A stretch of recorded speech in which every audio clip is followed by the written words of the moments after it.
अस्सलाम वालेकुम। आदरणीय माननीय बाबू सिंह कुशवाहा साहब, पूर्व मंत्री, मेरे दोस्तों, मेरे बुजुर्गों, वक्त बहुत कम है, हम लोगों को आगे भी जनसभाएं करनी है। आने वाली 23 तारीख को आपको एक फैसला लेना है। 5 साल में आवाम को एक मर्तबा मौका मिलता है कि वो अपने दरमियान से अपना नुमाइंदा चुन करके उत्तर प्रदेश की विधानसभा में भेजे।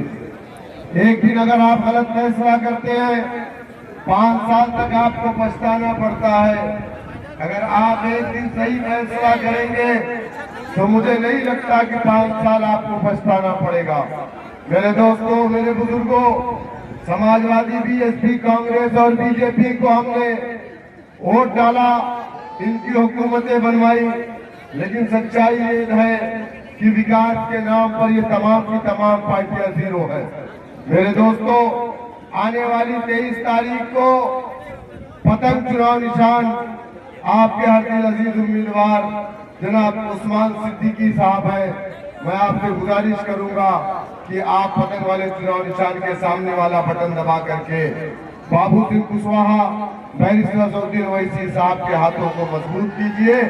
मैं इन्हीं बातों के साथ अपनी बात को खत्म करूंगा और मैं आवाज दूंगा भागीदारी परिवर्तन मोर्चा के कन्वीनर, जन अधिकार पार्टी के राष्ट्रीय अध्यक्ष आदरणीय बाबू सिंह कुशवाहा साहब को कि वो आए और आपको संबोधित करें।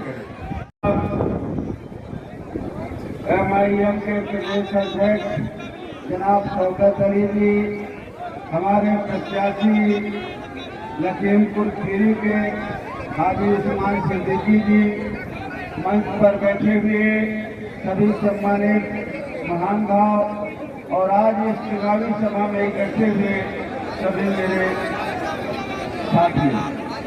साथियों, हम लोगों ने आदरणीय ओवैसी साहब की देखरेख में भागीदारी परिवर्तन मोर्चा बनाया।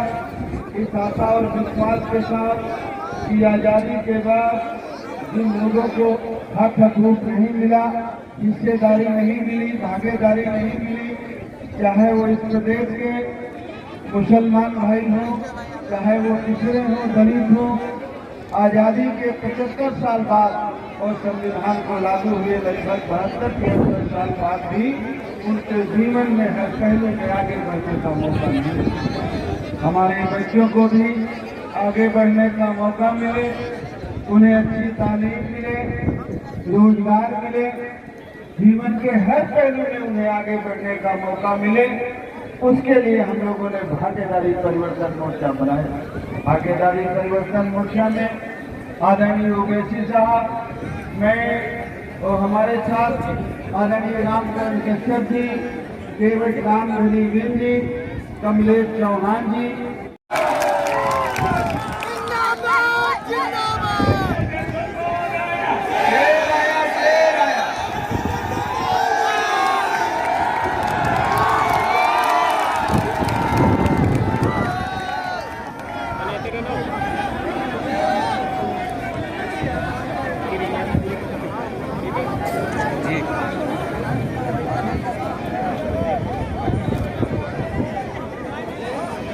बिस्मिल्लाहिर्रहमानिर्रहीम। अस्सलामु अलैकुम वरहमतुल्लाहि वबरकातुहू। मोहतरम जनाब बाबू सिंह कुशवाहा साहब, अध्यक्ष जन अधिकार पार्टी व कन्वीनर भागीदारी परिवर्तन मोर्चा, मोहतरम जनाब शौकत अली साहब, अध्यक्ष उत्तर प्रदेश MIM, जनाब मोहम्मद उस्मान सिद्दीकी साहब, उम्मीदवार और प्रत्याशी विधानसभा लखीमपुर, जिला सदर मोहम्मद नसीम साहब, और मैं खैर मुकद्दम करता हूं जनाब शाकिर अंसारी साहब का, जो कांग्रेस पार्टी को छोड़कर आज मजलिस में शामिल हुए हैं। यूथ जिला सदर जनाब शोएब गाजी साहब, जनाब सैयद गौरी साहब और जनाब अब्दुल हन्नान सिद्दीकी साहब, जन अधिकार पार्टी के तमाम जिम्मेदारान, मेरे अजीज दोस्तों और बुजुर्गों, मैं आपको बताने आया हूं कि मजलिस इत्तेहादुल मुस्लिमीन ने जन अधिकार पार्टी के साथ मिलकर और दीगर 4 सियासी पार्टियां उसमें शामिल है, हमने भागीदारी परिवर्तन मोर्चा बनाया।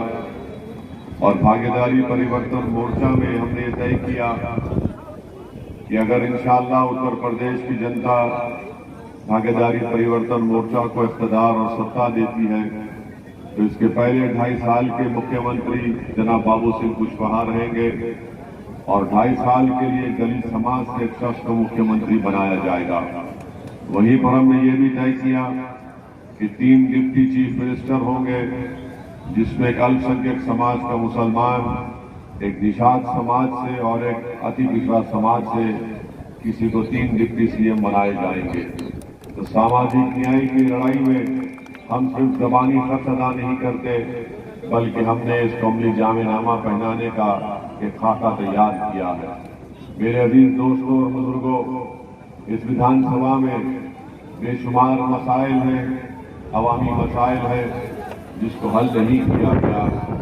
मैं आपसे बताने आया हूं, आपको ये बोलने आया हूं कि आप जानते हैं कि इस विधानसभा में यहाँ पर पूरी राजनीति चाचा और भतीजे तक महदूद होकर रह गई।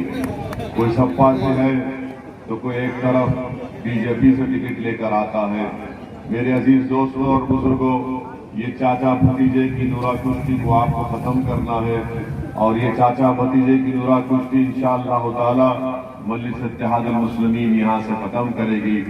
आपसे मैं गुजारिश करने आया हूँ कि आप अपना एक वोट पतंग के निशान पर बटन दबाकर आप अपने इत्तेहाद को मजबूत करिए। मजलिस इत्तेहादुल मुस्लिमीन उत्तर प्रदेश में हिस्सेदारी की लड़ाई लड़ रही है। मजलिस इत्तेहादुल मुस्लिमीन सिर्फ राजनीति या सियासत में हिस्सेदारी की बात नहीं कर रही है, बल्कि हम तालीम में, शिक्षा में हिस्सेदारी की बात कर रहे हैं। हम रोजगार में, नौकरियों में हिस्सेदारी की बात कर रहे हैं, ठेकेदारी में हम हिस्सेदारी की बात कर रहे हैं। मेरे अजीज दोस्तों और बुजुर्गों, ये लड़ाई आपकी लड़ाई है। असदुद्दीन ओवैसी और उत्तर प्रदेश को आया है और इंशाअल्लाह आता रहेगा। तो मैं यहाँ पर अपनी मकबूलियत के लिए नहीं आया हूँ। मेरी जिंदगी का एक ही मकसद है कि उत्तर प्रदेश में आपको लीडर बनाया जाए, आपको कायद बनाया जाए, आपको नेता बनाया जाए। और इसी काम के लिए हम लोग दिन और रात मेहनत कर रहे हैं। मेरी आपसे इल्तिजा है कि आप अपनी दुआओं से हमको नवाजिए, आप अपने वोट से और अपनी मोहब्बतों से हमको नवाजिए। हम यहाँ पर कोई तिजारत या दौलत करने के लिए नहीं आए हैं। मेरा मकसद एक ही है कि हुकूक को हासिल किया जाए, वो हुकूक जिसको भारत के संविधान ने कमजोरों को, अति पिछड़ाओं को, अकलियतों को, अल्पसंख्यक समाज को दिए हैं। मगर जिन सियासी पार्टियों का, जिन राजनेताओं का आप और हमने साथ दिया, इन्होंने हमको हमारा हक नहीं दिया। मैं आपके बताने आया हूं कि याद रखिए, अगर आपके और हमारे पैर में अगर कांटा चुभता है तो आप ये नहीं कह सकते कि भाई साहब मेरे पैर में कांटा चुभा है, निकाल दो। अगर पैर में कांटा चुभता है, उसका पैर होता है, किसी को अपने हाथ से उस कांटे को निकालना पड़ेगा। और हमारा मसला यही है कि हमारे पैर में कांटा चुभा हुआ है और हम ये समझ रहे हैं कि कोई पड़ोसी आकर मेरे पैर से मेरा कांटा निकालेगा। कोई नहीं निकालेगा। अगर आप ये समझते हैं कि आपकी पीठ पर जो पिछले 30-35 साल से मोहब्बत के नाम पर और दोस्ती के नाम पर इन नाम निहाद दोस्तों ने जो हमारी पीठ पर खंजर भोंक भोंक कर हमारी पीठ को जख्मी कर दिया, याद रखिए उन जख्मों पर अगर कोई मरहम लगाएगा तो आपको लगाना पड़ेगा।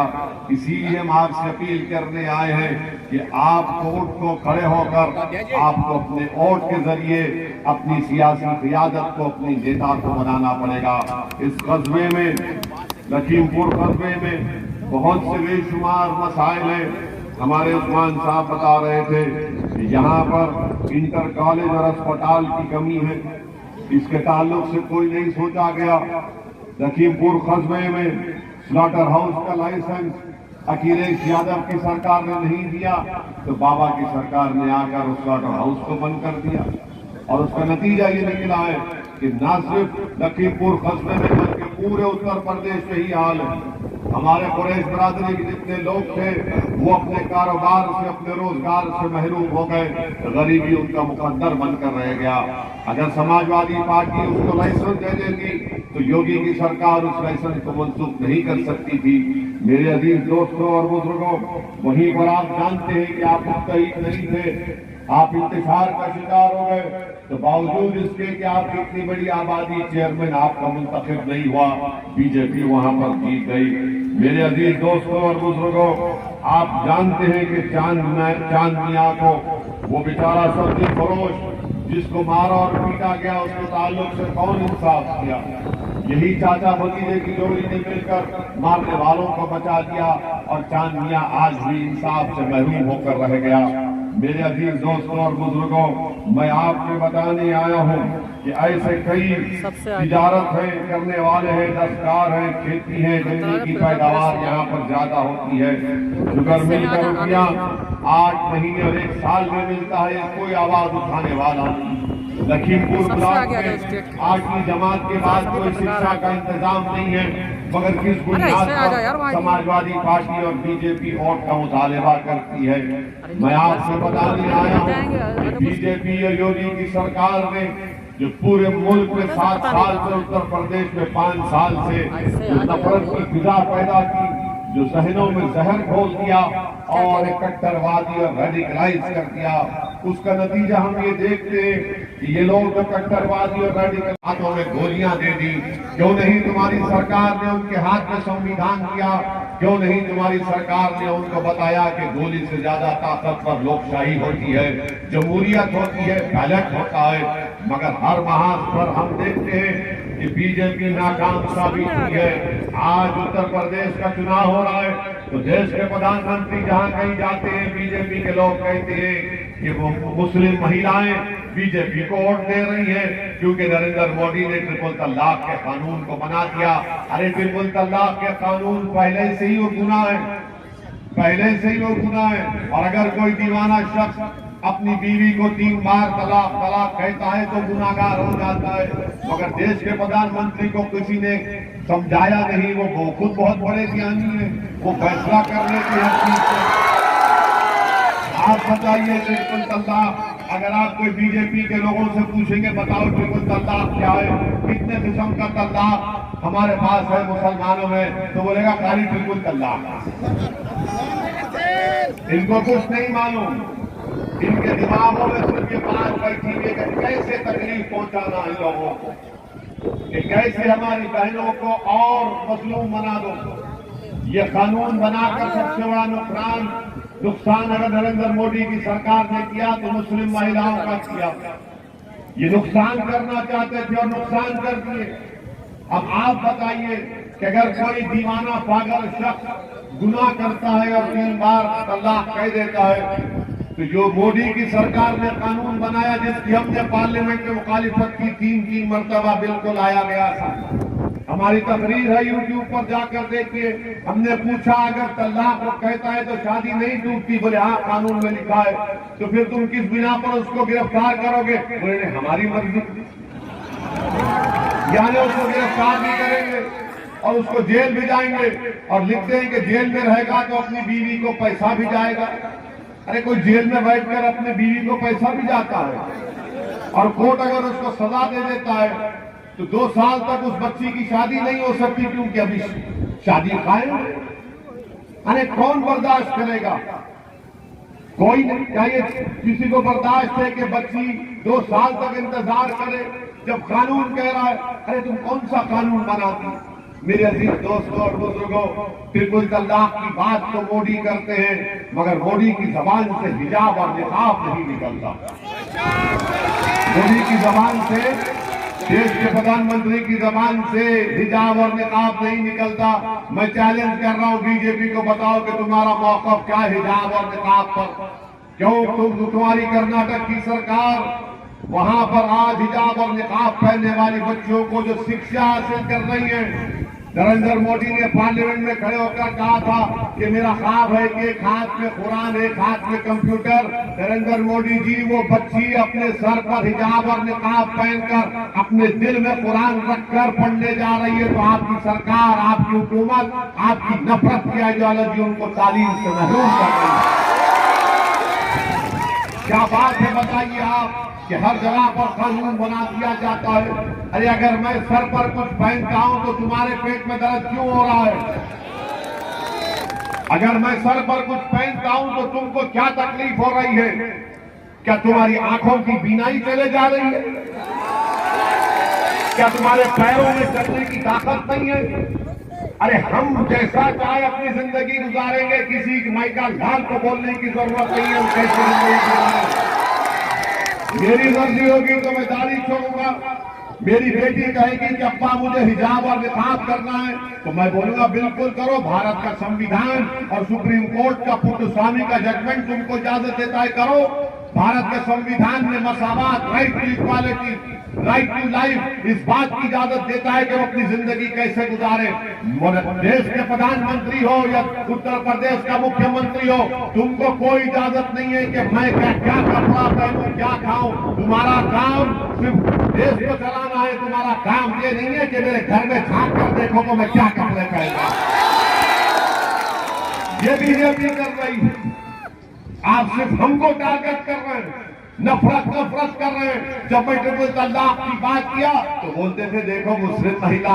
मैं उस वक्त भी कह रहा हूं, आज भी कह रहा हूं, याद रखो ट्रिपल तलाक, हिजाब, निकाब, ये बीफ बैन, ये सब एक बहाना है।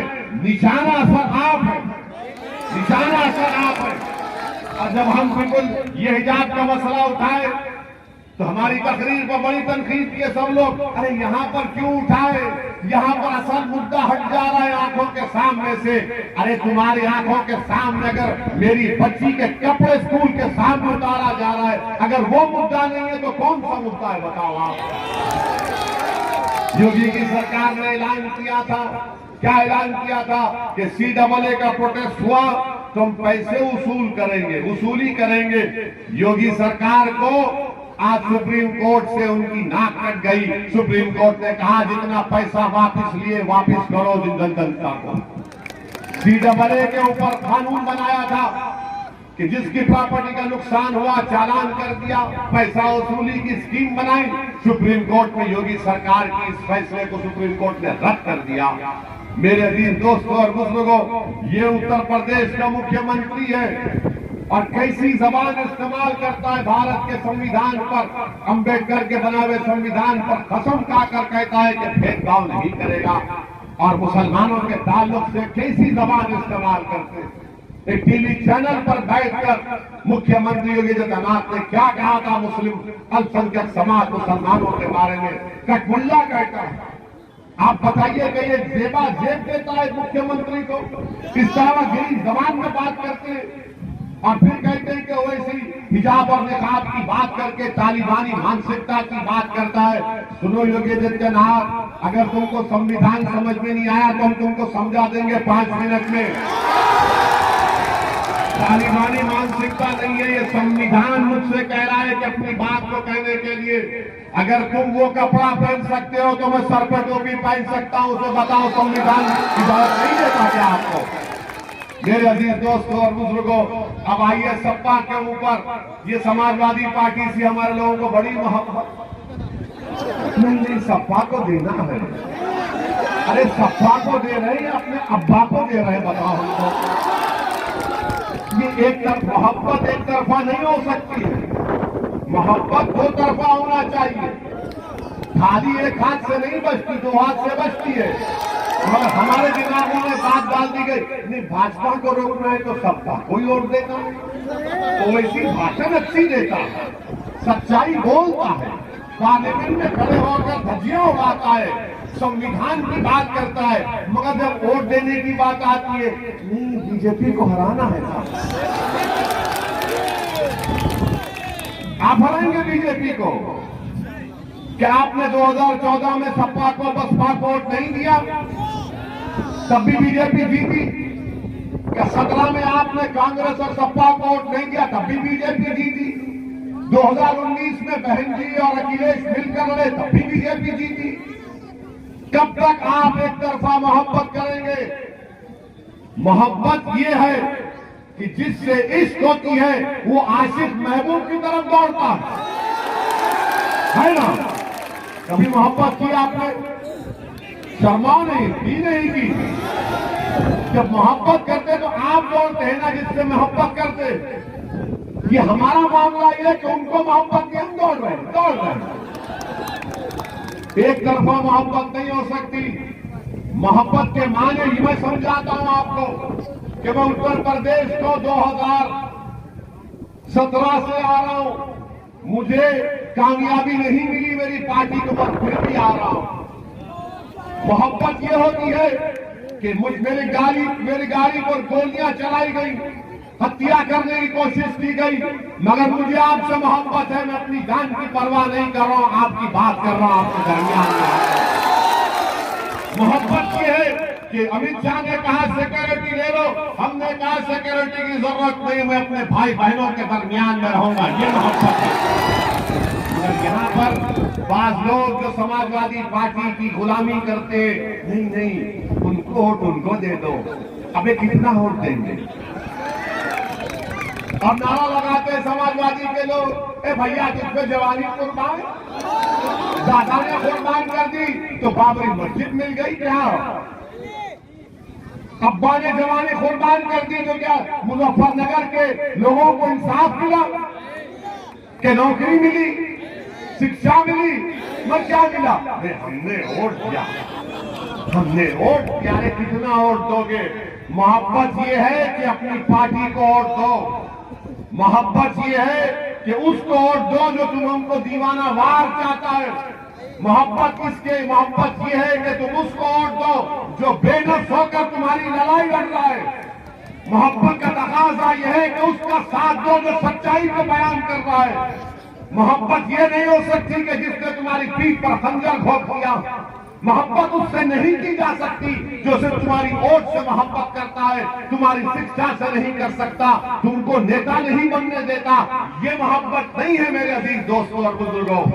इसीलिए हम आपसे अपील करने आए हैं कि हमारे जमात के मजलिस इत्तेहाद उल मुस्लिमीन के प्रत्याशी, इनका साथ कीजिए। पतंग का निशान है, पतंग के निशान पर बटन दबाइए ताकि जब यहां से कोई विधायक जीत कर जाएगा, रुकने असेंबली एमएलए बनकर जाएगा, तो वो इस असेंबली हल्के की, यहाँ की विधायक बनकर इस इलाके की तरक्की की बात करेगा। मगर ये लोग चाचा भतीजे नूरा कुश्ती कर लेते हैं कि तू वहां पर तू मेरी पीठ खुजा, मैं तेरी पीठ खुजाता हूं। पूरा मैच फिक्सिंग कर कर मामला करते हैं। इसलिए हम आपसे अपील कर रहे हैं कि आप एक एक वोट का सही इस्तेमाल करिए। भागीदारी परिवर्तन मोर्चा का भी ये अहम मुद्दा है कि दोबारा उत्तर प्रदेश में बीजेपी की सरकार ना बने। तो जब सरकार नहीं बनाना है तो मेरी नजर में बाबू सिंह कुशवाहा ही मोदी और योगी को रोक सकता है। अखिलेश यादव या बीएसपी में इतनी ताकत नहीं है। याद रखिए, अगर आप अपने वोट का इस्तेमाल कर रहे हैं तो वोट का सही इस्तेमाल करिए। हकदार को उसका हक दीजिए जो आपकी आवाज को उठाते आया है। यही चंद गुजारिशात मुझे आप तक रखना था। मैं उम्मीद करता हूं कि इंशाअल्लाह ताला 23 तारीख के दिन आप तमाम लोग अपने अपने पोलिंग बूथ को जाकर मतदान करेंगे और पतंग के निशान पर जो आपकी सम्मान और आपकी ताकत का निशान है उसको वोट देकर कामयाब करेंगे। मुत्तहिद रहिए। याद रखिए, अगर आप बिरादरी में बढ़ जाएंगे तो नुकसान सबका होगा। हाँ, बिरादरियां हैं, मगर बिरादरी मुखालिफत का बाइस ना बन जाए, कमजोरी का बाइस ना बन जाए, बल्कि ताकत का एक ऐसा चीज बन जाए जिसकी बुनियाद पर इस मुकाम पर आप मजलिस इत्तेहाद उल मुस्लिमीन के उम्मीदवार को, प्रत्याशी को यहाँ का एमएलए बनाए। यही आपसे गुजारिश करने आया था। मुझे और भी 3 मुकामात पर जाना है। मैं आपसे इजाजत चाहता हूँ। अस्सलाम वालेकुम व रहमतुल्लाहि व बरकातहू।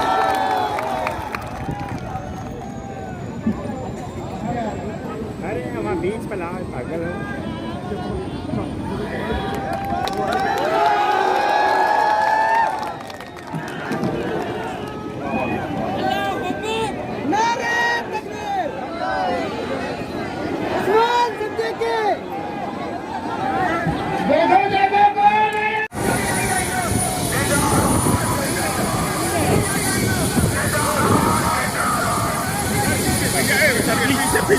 पीछे भैया, पीछे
साथियों, भास्कर दर्शन में आप सभी का स्वागत है। आज ये मौका है उत्तर प्रदेश विधानसभा चुनावों में 142 लखीमपुर विधानसभा क्षेत्र के ऑल इंडिया इत्तेहादुल मुस्लिमीन के प्रत्याशी उस्मान सिद्दीकी के प्रचार के लिए उनके राष्ट्रीय अध्यक्ष और हैदराबाद से सांसद असदुद्दीन ओवैसी साहब यहाँ तशरीफ़ ला रहे हैं। लखीमपुर खीरी जनपद में ये उनकी पहली जनसभा है। उन्होंने अपने तकरीर में जो मेन बातें कही, किसी को जिताने की अपील तो की, लेकिन सबसे खास बात ये रही है असदुद्दीन ओवैसी साहब की तकरीर की कि उन्होंने भाजपा से ज़्यादा हमला सपा के चाचा भतीजे पर बोला। असदुद्दीन ओवैसी साहब ने ख़ास तौर से अक़लियतों से ये अपील की है, ये गुजारिश की है कि वो उनकी पार्टी को वोट दें और उनको जिताएं। लेकिन उस पूरी तकरीर में उन्होंने जो अपने हमले का ख़ास निशाना बनाया वो भाजपा को कम और समाजवादी पार्टी को ज़्यादा बनाया। सबसे विशेष बात यह है कि प्रधानमंत्री नरेंद्र मोदी उनकी पूरी तकरीर में आलोचना से बाहर रहे। जो सबसे महत्वपूर्ण बिंदु है उनके पूरे भाषण का यहाँ पे जो दिया, उसमें प्रधानमंत्री नरेंद्र मोदी उनकी आलोचना से पूरी तरीके से बाहर रहे। और योगी का भी जो किया गया वो सीएए के खिलाफ में उन्होंने सुप्रीम कोर्ट के आदेश का जिक्र किया। उन्होंने उत्तर प्रदेश में विकास न होने की बात कही। खीरी के स्लॉटर हाउस लाइसेंस को कैंसिल करने की बात असदुद्दीन ओवैसी साहब ने अपने भाषण में कही, लेकिन ये भी कहा कि इस लाइसेंस का रिन्यूअल अखिलेश सरकार ने नहीं किया था, इसलिए योगी सरकार को इसे कैंसिल करने का मौका मिला। उन्होंने यहाँ पर एजुकेशन की कमी, चिकित्सा सुविधाओं की कमी की बात कही और इसे मुहैया कराने पर अपना जोर दिया और अपने लोगों से अपने प्रत्याशी उस्मान सिद्दीकी को जिताने की अपील की। अब ये 10 मार्च को पता चलेगा कि 23 फरवरी को 142 लखीमपुर विधानसभा क्षेत्र के मतदाता आखिरकार क्या फैसला लेते हैं।